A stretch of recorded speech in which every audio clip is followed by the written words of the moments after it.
तो गाइस कैसे हैं आप सब लोग। एसओएस के एपिसोड 62 के साथ हाजिर हूं। तो लास्ट एपिसोड के एंड पे हमने देखा था कि हमारा वीज जोनो जो होता है वहां पर एक टाउस मास्टर के आने के बाद सभी के सामने खड़े होकर कहता है कि देखो तो जरा यहाँ पर एक टाउस मास्टर पता नहीं कहां पर सर्कुलेशन से निकल कर आया और ऐसा लगता है कि हम लोग यहाँ पर कोई फेक चीज बेच रहे हैं, हम लोग यहाँ पर गलत धंधा कर रहे हैं। मैं यहाँ पर इस वक्त जस्टिस लीग के बिल्कुल सामने खड़ा हूँ, जस्टिस लीग के दरवाजे के सामने खड़े होकर मैं अपना बिजनेस कर रहा हूँ और तुम्हें लगता है कि मैं यहाँ पर गलत चीज बेच रहा हूँ। तुम्हें नहीं लगता कि तुम्हें यहाँ पर मुंह संभाल कर बात करनी चाहिए, पहले तुम्हें इसके लिए एविडेंस लेकर आने चाहिए। तुम टोस्ट कहेंगे क्या तुम्हें यहाँ पर इस बारे में जरा भी आइडिया है? तो टाउस मास्टर जो होते हैं वो कहते हैं कि हाय ये लड़का कहाँ से निकल कर आया है, मैं तो इसकी प्रेजेंस को भी महसूस नहीं कर पाया। और इसी के साथ ही वो कहते हैं कि इस लड़के का चेहरा तो देखो, इस लड़के की शक्ल से पता चल रहा है कि यह लड़का सभी लोगों को धोखा दे रहा है। यानी कि इस तरह की शक्ल सिर्फ और सिर्फ कुछ ऐसे नोटोरियस बच्चों की हो सकती है जो कि ट्रबल मेकर्स होते हैं। तो वीज जोनो जो होता है अपने लोगों से कहता है कि जल्दी जाओ और मेरे लिए लेकर आओ। तो इसी के साथ उसके लोग जो होते हैं वहां पर एक बड़ा सा काउच उठाकर लाते हैं और साथ उसके ऊपर चादर बिछा देते हैं।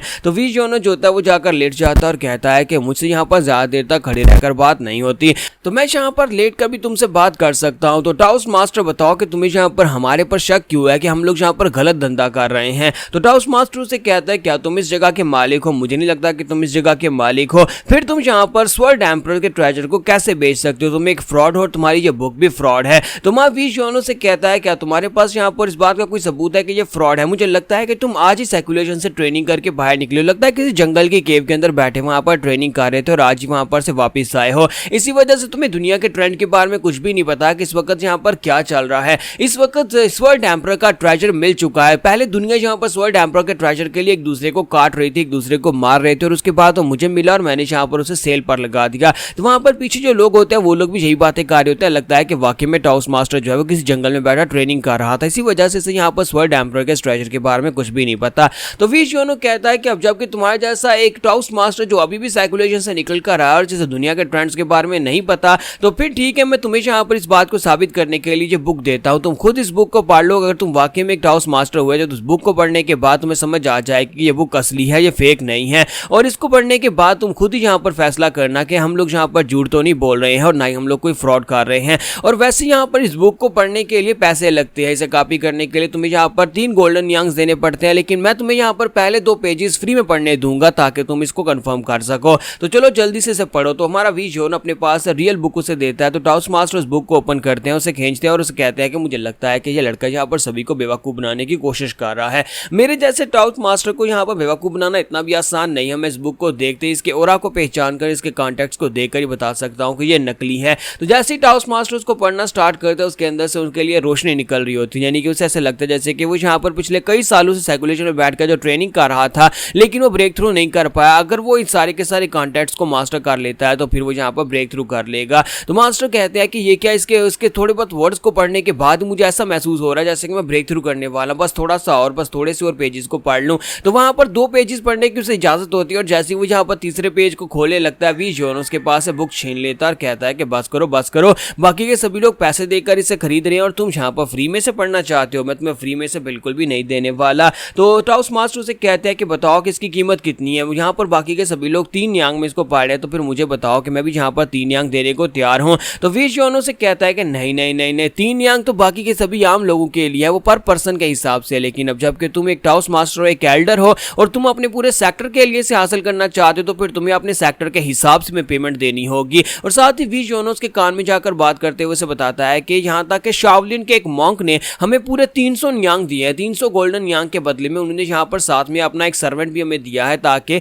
वो यहाँ पर से इस बुक को कॉपी करके लेकर जा सकें और उसके बाद डाउन पेमेंट जो है वो अगले कई सालों तक वो करते रहेंगे। तो अब बताओ कि तुम यहाँ पर कितना पे कर सकते हो? यहाँ तक कि माउंट हुआ के मास्टर मूजी ने भी यहाँ पर डाउन पेमेंट किया और हमारे साथ एक कॉन्ट्रैक्ट साइन किया है जिसमें वो यहाँ पर उन्होंने अपनी गारंटी दी और साथ ही यहाँ पर हमें 500 गोल्डन यांग देने वाले हैं। तो वीज जोनो जो होता है अपने बिजनेस स्किल्स को यूज करते हुए टाउस मास्टर के कान में ये बात डाल देता है। टाउस मास्टर जो होता है वो कहता है कि अगर माउंट हुआ सेक्टर के लोग और शाओलिन के लोग यहाँ पर इस बुक को हासिल करने के लिए इतने पैसे दे सकते हैं तो फिर मैं भी तो यहाँ पर टाउस एक एल्डर हूँ, तो मैं भी यहाँ पर अपनी तरफ से वुडेंग सेक्टर की तरफ से अपने नाम के सिग्नेचर कर सकता हूँ और मेरा सेक्टर मेरे नाम के ऊपर इसे पैसे जरूर देगा। तो मुझे यहाँ पर ये बुक चाहिए ही चाहिए क्योंकि वुडेंग सेक्टर पीछे नहीं रह सकता। तो इसी के साथ ही हमारे मास्टर जो होते हैं वहां पर उसके लिए एक बड़ा सा कॉन्ट्रैक्ट लेकर आते हैं। तो बैंक ओनर उसके लिए कॉन्ट्रैक्ट लेकर आता है और उसे कहता है कि तुम्हें बस यहाँ पर साइन करने होंगे। तो एल्डर कहते हैं कि एक बार मैंने यहाँ पर साइन कर दिए, क्योंकि मैं वुडेंग सेक्टर का एल्डर हूँ तो मेरे साइन की वैल्यू तो है, तो बताओ कि क्या तुम मुझे बुक दे दोगे? तो जियोनो से कहता है नहीं नहीं, तुम्हें बुक नहीं मिलने वाली, बल्कि तुम्हें यहाँ पर बैठकर इस बुक के कंटेंट्स को अपने लिए कॉपी करना है।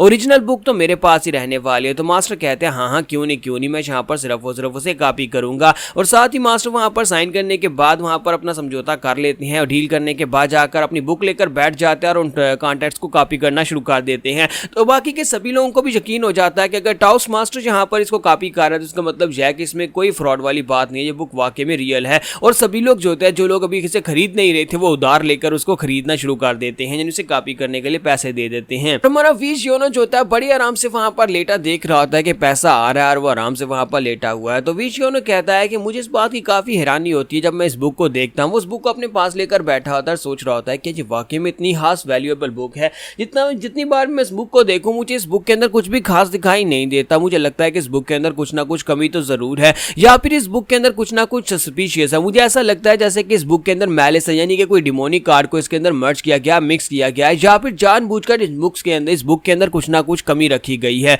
जो भी हो, मुझे लगता है कि ये बंदा जो भी होगा, स्वर्ड एम्परर की ट्रेजर यानी स्वर्ड एम्परर जो भी होगा, ये मेरे मास्टर के मुकाबले में कितना स्ट्रॉन्गर होगा। तो वी जियोनो जहां पर ये नहीं जानता कि ये बुक जो है उसी के मास्टर की लिखी हुई है, और ये बुक जो है स्वर्ड एम्परर उसी का मास्टर ही स्वर्ड एम्परर था। तो वी जियोनो वहां पर बस अपने मास्टर के बारे में सोच रहा था, फिर साथ ही उड़कर खड़ा होता है और कहता है कि छोड़ो, मैं यहाँ पर ये क्या सोच रहा हूँ, फिलहाल के लिए पैसा आ रहा है, मेरी जिंदगी अच्छे से गुजर रही है, मुझे बस सोना चाहिए। और वी जियोनो फिर से वहीं पर अपना चादर लेकर सो जाता है और कहता है कि फिलहाल के लिए सोते हैं। जबकि यहीं पर से नेक्स्ट सीन में उसकी फैमिली का दिखाया जाता है, जहां पर उसकी फैमिली के लोग जो होते हैं वो यहाँ पर जैंगिल से पूछ रहे होते हैं कि बताओ कि जियोनो इस वक्त कहाँ पर है। तो जैंगिल को जो मैसेज मिलता है उसके मुताबिक उसे पता चलता है कि जैंगिल इस वक्त लोजैंग में है, वो लोजैंग में है और वहीं पर फिलहाल के लिए रुका हुआ है। तो सानो अपने फादर से कहता है कि फादर, तो फिर मैं तो यहाँ पर से सीधा लोजैंग में ही जाने वाला हूँ, आप लोग पीछे आराम से आ जाना। तो फादर उसे कहता है कि मैं भी यहाँ पर टाइम वेस्ट नहीं करना चाहता, मैं तुम्हारे साथ ही चलता हूं। जबकि मदर उनसे कहती है कि अगर वी जियोनो तुम्हें वहां पर मिलता है तो उसे मिलने के बाद तुम दोनों अगर यहां पर उसे टाइम पर नहीं ढूंढ पाए तो फिर मैं तुम दोनों को बहुत ही बुरी तरह से पीटने वाली हूं,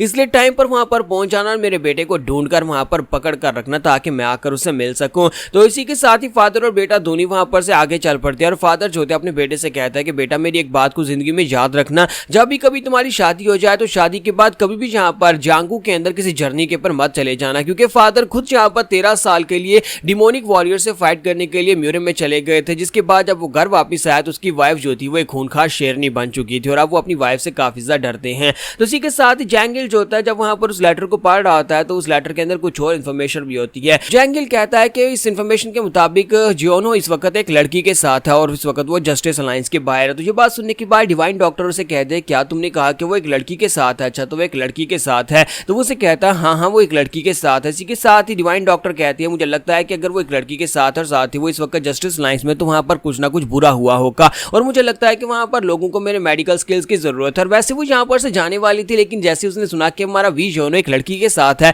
तो वो भी उनके साथ जाने के लिए तैयार हो जाती है और वो फादर और ब्रदर से कहती है कि आप लोग रुके, मैं भी आपके साथ चलती हूँ। तो यहीं पर हम लोग अपनी एपिसोड 62 का एंड करेंगे और नेक्स्ट एपिसोड में देखेंगे कि अब वहां पर पहुंचने के बाद ये लोग क्या करेंगे या फिर हमारा वी जियोनो फिर से पहले से वहां पर से निकल जाएगा।